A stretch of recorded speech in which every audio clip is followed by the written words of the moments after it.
আমরা ট্যাক্স দিব আর তারা বিনিময়ে আমার সন্তানকে তারা বিষাক্ত গ্যাস দিবে। ভবিষ্যৎ প্রজন্মের জন্য আমি কি ঢাকা শহর রেখে যাচ্ছি, কি উন্নয়ন, কি সংস্কার, কি দিয়ে যাচ্ছি আসলে আমরা? যেহেতু উনারা নিঃশ্বাসকে গুরুত্ব দেয় না, তাদের কাছে আসলে মানুষেরও কোনো মূল্য নাই। উনারা তো এটাকে কখনোই গুরুত্বের মধ্যেই রাখে নাই, কারোরই কোনো এজেন্ডার মধ্যে এই জিনিসটা গুরুত্বের মধ্যে নাই, কারণ এটা জনসাধারণের ইস্যু, পলিটিক্যাল ইস্যু বলে না মানুষে, কিন্তু মানুষ তো সবাই তো আন্ডার পলিটিক্স।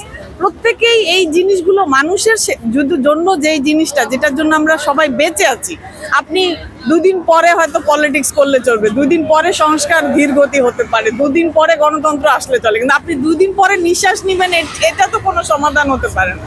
তো আপনাকে এটাকে সবার আগে প্রায়োরিটি দিতে হবে। শুধু এই দেশের মানুষজনকে আগে তো বাঁচতে হবে, নিঃশ্বাস নিতে হবে, তারপরে আমরা রাজনীতি করব, আমরা আন্দোলন করব, আমরা সব কিছু করবো, আমরা সব পরিবর্তন দেখবো, কিন্তু আগে তো আমাকে নিঃশ্বাস নিয়ে বাঁচতে হবে।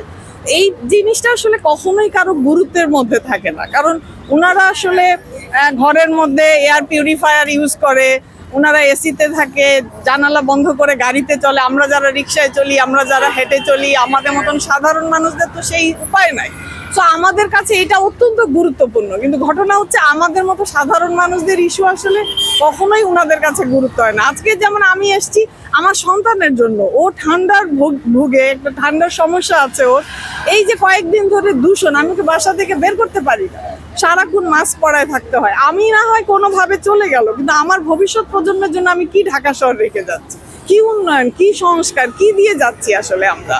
তো আমাদের কাছে মনে হচ্ছে যে এর চেয়ে গুরুত্বপূর্ণ বিষয় আগে হতে পারে না, আগে আমাদের নিঃশ্বাসটা নিতে হবে, তারপরে আমরা অন্য সব উন্নয়ন পরিকল্পনা করবো। তো গুরুত্ব কি পরিমাণে দিচ্ছে সেটা ইম্পর্টেন্ট, কিন্তু ওনারা আসলে আমাদের এই বিষয়টাকে গুরুত্ব দেয় না। যেহেতু ওনারা নিঃশ্বাসকে গুরুত্ব দেয় না, তাদের কাছে আসলে মানুষেরও কোনো মূল্য নাই, এটাই বোঝা যাচ্ছে যে। এবং এটা এমন একটা বিষয় যে এটার কোনো সমাধান নাই পৃথিবীতে। পৃথিবীর অনেক দেশ খুবই ভালো করতেছে, এক্সাম্পল আছে, সলিউশন আছে, শুধু তারা নিচ্ছে না, এখানেই পার্থক্য। কিছু কিছু সমস্যা আছে যেগুলোর হয়তো সলিউশন দীর্ঘমেয়াদী, খরচ সাপেক্ষ, কিন্তু এগুলোর সলিউশন সারা পৃথিবীতে আছে। অনেক দেশ খুব ভালো করতেছে এবং তাদেরও ইন্ডাস্ট্রি আছে, অনেক কিছু আছে। তারা কি করতেছে সেটাও আমরা ফলো করতে পারছি না, তাহলে আমরা আসলে পারবো কি? সলিউশন থাকলেও আপনি সলিউশন দিতে পারছেন, আর যেগুলোর সলিউশন নেই সেগুলো নিয়ে কাড়াকাড়ি, মারামারি। এই হলো যে তাদের কাছে আমাদের কোনো গুরুত্ব আসলে নাই। এদের নাগরিক হিসাবে মানুষ, শুধু আমরা ট্যাক্স দিব আর তারা বিনিময়ে আমার সন্তানকে তারা বিষাক্ত গ্যাস দিবে, বিষাক্ত বাতাস দিচ্ছে, এটাই আমাদের পাওনা আসলে। সংবাদ, ফিচার ও অনুষ্ঠানের জন্য ভিজিট করুন সংবাদ প্রকাশের ওয়েবসাইট এবং যুক্ত থাকুন ফেসবুক পেজ ও ইউটিউব চ্যানেলের সঙ্গে।